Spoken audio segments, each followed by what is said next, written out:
Ya estamos con nuestro panel de los días miércoles. Con nosotros está ya Francisco Martorell. ¿Cómo estás, Pancho? Hola, Fernando, ¿cómo estás? Muy bien, de saludarte. Alberto Mayol, ¿cómo estás, Alberto? Alberto está cri-cri todavía. ¿Estás no lo todavía? Escucho, Alberto. No. Sí, aquí estoy. Bueno, aquí estoy. Ya está. Hola, ¿cómo estás, Alberto? Hola, ¿Qué tal, Alberto, ¿qué Fernando? tal? ¿Cómo estás, Francisco? Muy bien, Alberto, muy bien. ¿cómo estás tú? Oye, Bien, gracias. hagámosle un repaso a la semana porque hay bastantes cosas nuevas. Está toda una discusión a raíz de las últimas cifras de contagiados sobre si es que se acabó esta, de alguna manera, autocomplacencia sobre la meseta y estamos asistiendo a algo distinto que puede ser un rebote o una situación mucho más álgida en materia de los casos. Hay nuevas comunas que están en cuarentena. Algunas en esta lógica de las comunas dinámicas han tenido una serie de traspiés, sobre todo la vuelta a esta nueva normalidad. Cada vez que se abre un mall hay que cerrarlo aparentemente en el mismo día por las situaciones que se generan. ¿Y por qué no me dan un vistazo un poquitito, Alberto, como tú estás viendo esta última semana y la semana que comienza? Bueno, lo primero es que efectivamente los datos dieron un salto significativo, pero ahora, claro, cuando uno se pone a mirar, si uno se pone a mirar todos los gráficos de todos los países y su evolución, ve que en realidad nunca se sabe cuando estás subiendo, si estás subiendo para acercarte al pic o si son momentos de 3, 4, 5 días en que se devuelven los datos negativamente y luego se tranquilizan. Hace 2 semanas Singapur era heroico, ahora es un caso no negativo, pero sí donde se cuestiona su gestión. Probablemente después digamos que lleguemos a un término medio o quizás incluso alguna de las dos posturas se consolide. Entonces, en general es bien difícil establecer cuál es la calidad. Lo que sí está claro es que en términos políticos el gobierno hizo una apuesta muy equivocada, que fue decir que habíamos llegado a la meseta, a las pocas horas tener que decir que era una meseta dinámica, que es una cosa bien surrealista. Y bueno, y ahora estamos en el problema que estamos con una cantidad de cuarentena bastante inédita y ya no pudiendo controlar, el gobierno ya estaba haciendo uso del coronavirus desde el punto de vista político, estaba jugando el juego desde el coronavirus, atacando a las dinámicas posteriores al estallido social. O sea, estaba en eso cuando de pronto se ve nuevamente teniendo que retroceder. Entonces, en general, eso políticamente es muy grave. Y apuntaría solamente respecto a una cosa internacional que me parece muy interesante, que es que se haya desatado el nivel de conflictividad política todavía del conflicto entre China y Estados Unidos, que pasó de guerra comercial a guerra financiera, además, por reacción china, y eso es bien importante porque de alguna manera el coronavirus podría estar teniendo un efecto, vamos a exagerarlo un poco, pero podría tener un efecto Francisco Fernando, o sea, una situación más o menos ajena que termina en un conflicto de gran escala. No sabemos si armado, pero sí probablemente en términos diplomáticos, comerciales y financieros ya está bastante claro. Así que tenemos además a nivel internacional el coronavirus con otra consecuencia ya bastante grande, que es este conflicto. Sí, ahora, para la gente ahí que eventualmente no entendió la analogía que hiciste, tú te estás refiriendo al asesinato de Francisco Fernández, que gatilló la Primera Guerra Mundial. El archiduque, que era un archiduque muy irrelevante, casi uno de los primeros personajes de farándula de la historia, y de repente lo asesinan y se desata una guerra mundial que no tenía mucho que ver con él, ni mucho menos, pero que finalmente es una de las consecuencias del evento, que significa que cuando el escenario se pone complicado, cualquier cosa, en este caso un virus, puede gatillar una conflictividad mucho mayor. Sí, sabemos que históricamente los virus o las pandemias han generado grandes cambios a posterior, por lo tanto, sea a través de la guerra que sea, y obviamente que estamos viviendo la guerra financiera que ya hace tiempo se había esbozado, con una magnitud que puede generar un cambio en la forma de comercial y de relacionarse a los distintos países muy importante.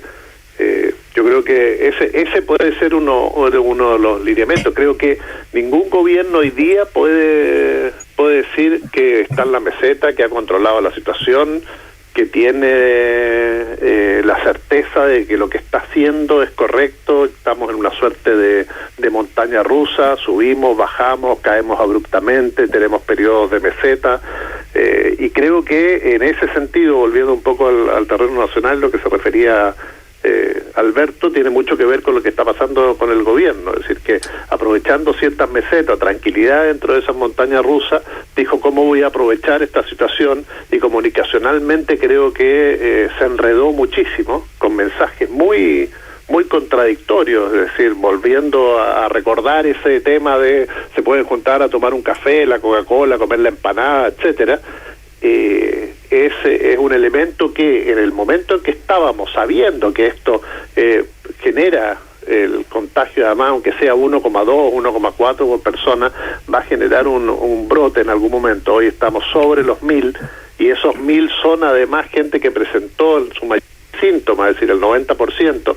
Por lo tanto, si presentaron síntomas, estamos hablando de gente que se contagió hace 5, 6, 7 y hasta 10 días atrás. Por lo tanto, estamos con cifras del pasado, y que supuestamente son personas que ya contagiaron a su vez a otras 1.000, por lo tanto, o a 1.000 o a 1.200. Por lo tanto, la cifra obviamente que va a ir creciendo en los próximos días, y eso es lo que ha generado que 22 alcaldes de la región metropolitana, tomando en consideración que aquí está el 85% de los casos, estén solicitando esta cuarentena, pero que también tiene que ver la cuarentena con una serie de situaciones. Si tú no puedes poner a la ciudad y al país en cuarentena si es que no resuelves un tema económico de emergencia, y ahí está entrabado en el Congreso también algunas cosas que el gobierno ha enviado a medias y la oposición ha resuelto a medias. Entonces están discutiendo desde cómo se van a bajar los sueldos hasta el salario de emergencia, o la situación incluso de las empresas, que es otra cosa que también ha complicado bastante desde el punto de vista mediático todo lo que estamos viviendo. Sí, bueno, ahí hay una serie de cosas que tienen que además administrarse con otras que tienen que ver también con la administración del Estado. Bueno, el nombramiento de la nueva ministra de la Mujer ha causado bastante revuelo por sus relaciones familiares, pero yo tengo la impresión que aquí vamos a ver si es que hay un cambio, o por lo menos un intento de relacionarse de alguna manera con lo que fue en algún momento dado probablemente uno de los articuladores más grandes del estallido social, que fue la salida del feminismo nacional a las calles y todo lo que eso significó. La manera de abordar aquello ya no es como era antes una suerte de burocracia amorosa. No, ahora hay que contar en serio con los temas de la mujer, como se lo está demandando la ciudadanía hace ya bastante tiempo, y los gobiernos, sea que tengan talante conservador como tienen que tomar una posición.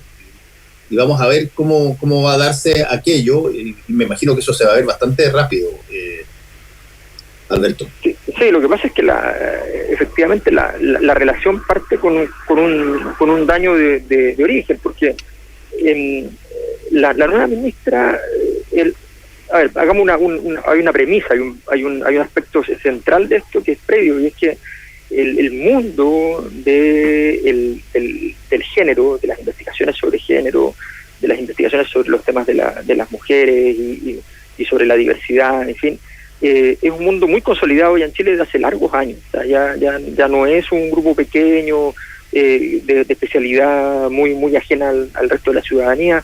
Estos contenidos, que son contenidos complejos, sofisticados, se han ido transformando además en parte de los lugares comunes de la ciudadanía, y han habido movilizaciones sociales, no solamente organizaciones sociales.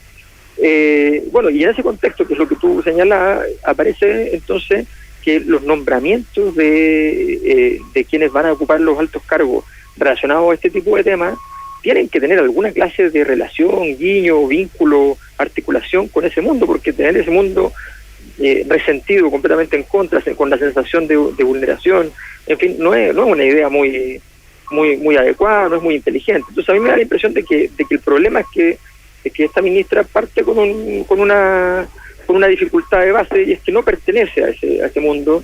Estamos hablando de un mundo que tiene ya miles de personas y donde hay mucha gente competente, y entonces de alguna manera es alguna forma de ninguneo a quienes han trabajado por tantos años en esa temática. Entonces es innecesario. Es como cuando pasa mucho en todo caso, que el ministerio de ciertos sectores, de deporte, de cultura, aparecen personas relativas o completamente ajenas, y eso genera un daño al interior. Creo que eso es lo más complejo de esta situación, y efectivamente tiene un agravante que tú señalabas, Fernando, y es que quien no gestione bien este tema corre además un riesgo político importante, porque hoy día no es solamente un conflicto con ese grupo, con ese sector de personas que tienen ese interés, sino que ya es parte del sentido común.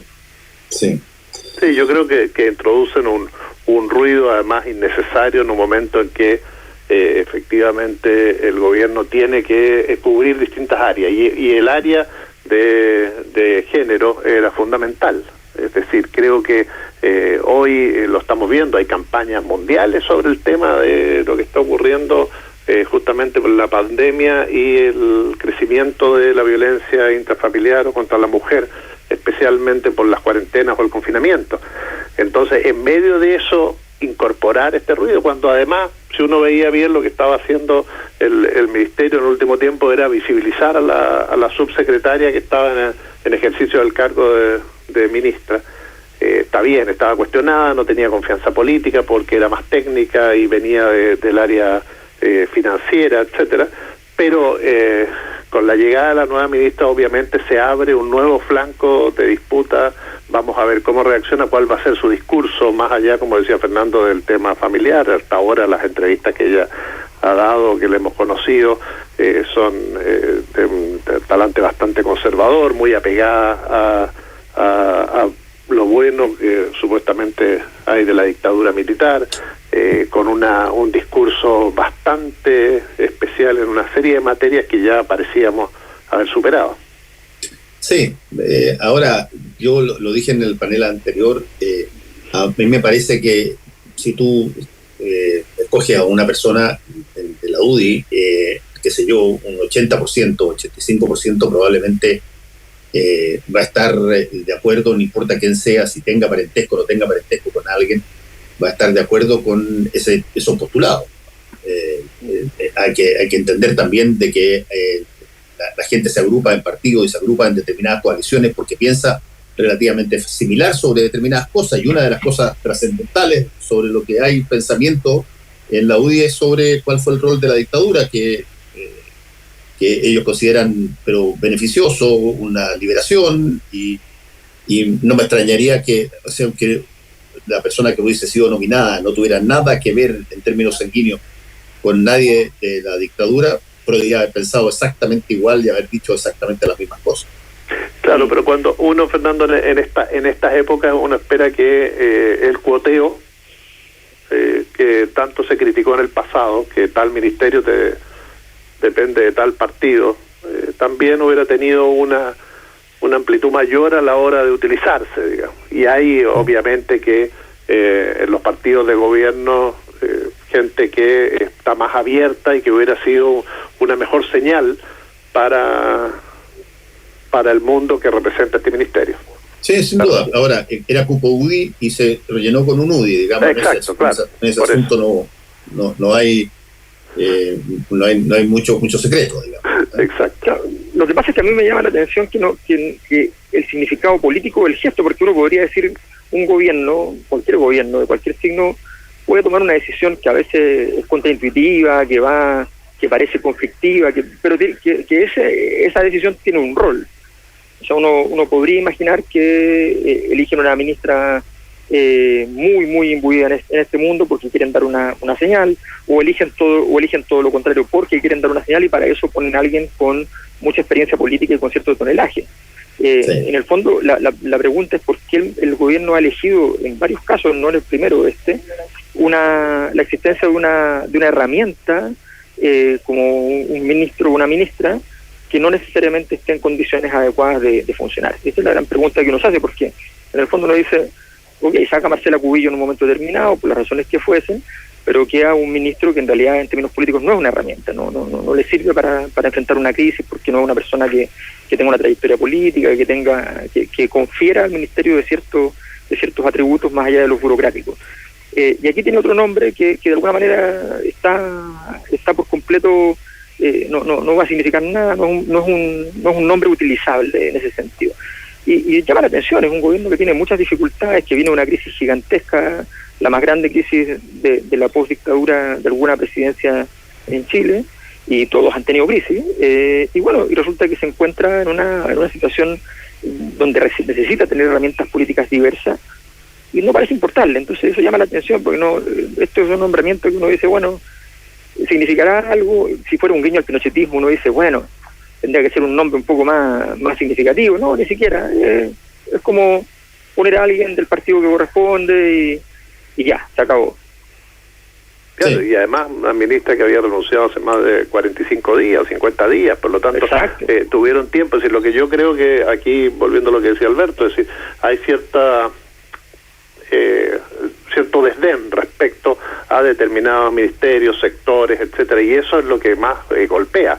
Digamos, cuando tú empiezas a improvisar en cultura, empiezas a improvisar en mujeres, empiezas a improvisar en algunos ministerios sectoriales que son fundamentales para lo que está viviendo la sociedad chilena, demuestra que no tiene mucho interés en los mismos, y eso es lo más lamentable, porque al final te compras un conflicto. Por eso decía, una vez más te disparas en el pie, empiezas a hacer ruido con algo que no era el momento. Yo creo que hoy, con lo que se está viviendo, el gobierno puede tener una amplitud de mirada, y esa amplitud de mirada hubiera sido la que le hubiera permitido tomar una decisión más acorde a los tiempos que vivimos, y no a lo que se inició con el gobierno, o con todos los gobiernos, que este cuateo, te toca a ti, este sector es para ti, estamos discutiendo otros temas. Esos temas quedaron como en el pasado, los temas, esas trincheras valóricas que tenía la derecha, hoy día ya se rompieron o fueron invadidas. Por lo tanto, poner a alguien ahí de las trincheras me parece que no tiene ningún sentido, y es solamente generar un nuevo problema. Sí, puede ser, pero hay otra variable que quizás podría explicar algunas de estas cosas. Tú lo mencionaste, Alberto, la cantidad de días que pasaron desde la renuncia de Isabel Pla a esto. Yo tengo la impresión de que no está tan fácil encontrar personas que estén dispuestas hoy día a tener un cargo ministerial en ministerios que sabes tú que conllevan fricción. No sé cómo habrá sido ese proceso, ¿verdad? Sí, me imagino que ese es un factor importante. Ahora ese factor importante es justamente porque el gobierno puede entonces, y ahí viene la evaluación que el gobierno tiene que hacer de sí mismo. O sea, si el gobierno se da cuenta de que cuesta mucho conseguir a alguien para un ministerio, eso es una señal inequívoca de que su propio sector no considera que los problemas están resueltos, y de que sencillamente creen que esto en cualquier momento se puede volver a desmadrar. Entonces, eso también hay que saber leerlo. Por eso es curioso esta disonancia entre los discursos triunfalistas, que rápidamente se ven desmentidos, pero igual siguen existiendo, y ha sido así durante todo el tiempo, que probablemente deriven fundamentalmente de que el gobierno siente que al frente no tiene a nadie en términos políticos. O sea, que al final termina peleando con otra gente de derecha entre sí, y no hay nada en la oposición, y por tanto el gobierno se siente más o menos tranquilo desde ese punto de vista, en la lógica de quién va a ganar la próxima elección y ese tipo de cosas. Pero en el fondo, si uno habla de la política en serio, el gobierno en ese sentido comete errores profundos, porque sencillamente va denostando la profundidad de las problemáticas que existen. No, y además, Alberto, lo que tú planteas, es decir, el gobierno tiene que hoy tener un espejo retrovisor que le diga, ojo, antes de la pandemia estábamos viendo esto, y lo que se viene después va a ser muy crítico, en el sentido de que ya sabemos el tema económico, la crisis que se nos viene encima, y que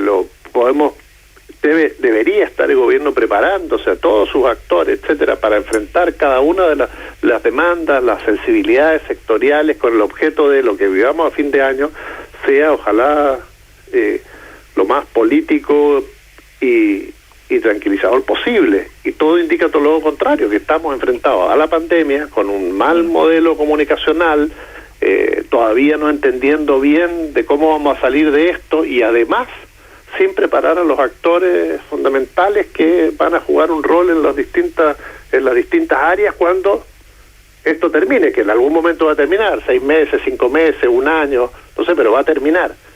Y eso va a terminar en este gobierno, es decir, no podemos ser tan pesimistas de que no vamos a tener una solución antes. Sí, bueno. Claro, hay un factor, Fernando, que quería decir, que además que me parece que es importante, hablando de ministros, digamos, incluso aquellos ministros que lo hacen bien, por ejemplo, Ignacio Briones, objetivamente, en términos políticos, lo ha hecho bien. Pero más allá de eso, lo que naturalmente la ciudadanía pide a un gobierno presidido por un empresario es que tenga la capacidad de tener cierto control, dominio razonable sobre ese sector, y que pueda entonces hacerle partícipe de las visiones y proyectos del mismo gobierno. O sea, si el ministro de un gobierno que tiene un tinte empresarial considera que las conductas de los empresarios son impropias, inadecuadas, en fin, y no puede hacer nada más, estamos frente a un problema, más allá de las responsabilidades que le caben, evidentemente, porque eso también se podría posponer el proyecto de ley, evidentemente el problema que tuvieron de que las empresas se puedan someter, puedan ingresar a los beneficios económicos que tiene la ley sobre el coronavirus, y resulta que al mismo tiempo puedan retirar los dividendos de sus empresas. Entonces, pero eso lo podrían haber previsto. Pero más allá de eso, incluso si obviamos aquello, hay un problema que es la articulación del grupo, digamos, que donde el presidente pertenece, y que efectivamente no responden a las miradas de la presidencia. Sí, bueno, ahí hay un punto que tiene que ver también con cómo se cruza todo esto con el manejo de la pandemia, porque si bien me parece ridículo que alguien trate de intencionalmente que le vaya mal al gobierno para poder tener una ventaja, y al gobierno de que ojalá que todas las cosas de la pandemia sean extraordinarias para tratar de que gane el rechazo y no necesariamente salvar a la persona, así como la pandemia se puede politizar muy fácilmente, es bastante ingenuo creer que no hay intereses intentando politizarla. Sí, y lo que decía Alberto, el tema del empresariado, uno espera la sintonía, porque a uno se le puede pasar este tema. Es decir, no es un lego, no está preocupado, pero al presidente Piñera no se le puede pasar la distribución de los beneficios del año 2019, porque es su tema. Es lo que él sabe, él debió prever esta situación. Por lo tanto, pudo haber conversado con el sector. No le estamos pidiendo que cambie la ley incluso. Yo creo que cuando tú tienes a Cencosud repartiendo el 80%, cuando pudo haber repartido el 30% legalmente, es otra señal, y eso es conversable, sí. Eso es discutible, eso es anticiparse un escenario. Y uno espera que eso hagan los ministros, uno espera que eso haga el equipo político, uno espera que eso haga el gobierno, que se anticipen a los escenarios. Lo que nos está pasando, y ya no estoy hablando del tema de la pandemia, etcétera, sino que los escenarios se nos revientan en la cara, y eso es porque hay falta de previsión. Nos están viendo, se está trabajando el día a día, las leyes salen con problemas, las decisiones salen por problemas, los ajustes salen por problemas. Es decir, lo que comprarse un conflicto como el con bomberos por disminuir 3.755 millones de pesos.